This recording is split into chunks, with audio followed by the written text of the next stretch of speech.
Sir, जैसे कि आपने कहा कि जो अमेरिका जो है ऐसा काम कर रहा है, क्या आपको लगता है कि जियोपॉलिटिकल एंगल से आपको लगता है कि अमेरिका अब जो है यहाँ पर अमेरिका और चाइना की बातचीत हो रही है और जो है अमेरिका और चाइना जो है यहाँ पर जो है जियोपॉलिटिकली वॉर को खेल रहे हैं। अमेरिका अपना प्रभुत्व स्थापित करना चाहता है और जो है वह जो वेस्टर्न कंट्री से जो है अब एशियन मिडिल ईस्ट कंट्री और एशियन कंट्री की ओर रूख कर रहा है अमेरिका, और जो है इसीलिए जो है चाइना को साथ प्रेशर झेलने में और जो है अदर कंट्री छोटे मोटे कंट्री इसके साथ में जो है आ रहे हैं। और ये सीधे तौर पर है, मैं यही कहना चाहूँगा कि कहीं ना कहीं ये टारगेट करते हैं देशों को कि अगर जिस तरफ आपका इनबैलेंस बिगड़ेगा, बैलेंस बिगड़ेगा, वो देश उस पर हमला करने का प्रयास करेगा। चाइना है, अभी श्रीलंका के साथ उसने सारी चीज़ें रोक दी, हम्मन टोटा वगैरह ले लिया।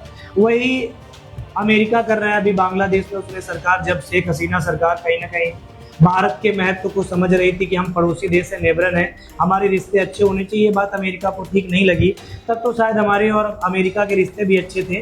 तो अमेरिका नहीं चाहता है कि हमारा दोस्त भी अगला दूसरे वाले का दोस्त बने। वो कहीं ना कहीं अमेरिका का एक प्रभुत्व जमाने के चक्कर में दुनिया के साथ चीज़ें करता रहता है। उसकी बहुत सारी ऐसी फंडिंग कंपनियां हैं जो दूसरे देशों में राजनीतिक प्रभाव डालती हैं और उनको डिसॉल्व सरकारें करने में सक्षम रहती हैं। सर, जैसा कि आपने कहा कि हम्मन टोटा बोट की बात करी श्रीलंका के साथ, क्या आपको लगता है कि जो है चाइना जो है अपना इंडियन पैसिफिक ओशन में जो है वहाँ पर जो है दबदबा बनाना चाहता है, जिस प्रकार से श्रीलंका के साथ किया, कि इंडियन पैसिफिक ओशन में भी ऐसा हो सकता है चाइना? हाँ बिल्कुल, इंडिया के साथ साथ कहीं ना कहीं इंडियन ओशन में चाइना का प्रभाव है।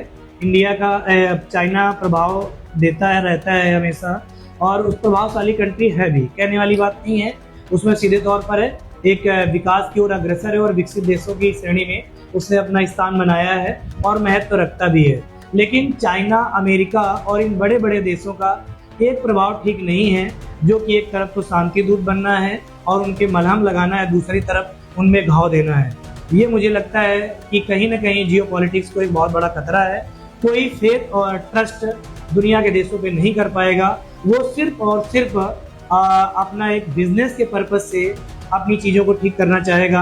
बाली मुझे नहीं लगता है कि दुनिया में एक भाईचारा और सद्भाव जैसी चीज़ें पैदा हो पाएंगी।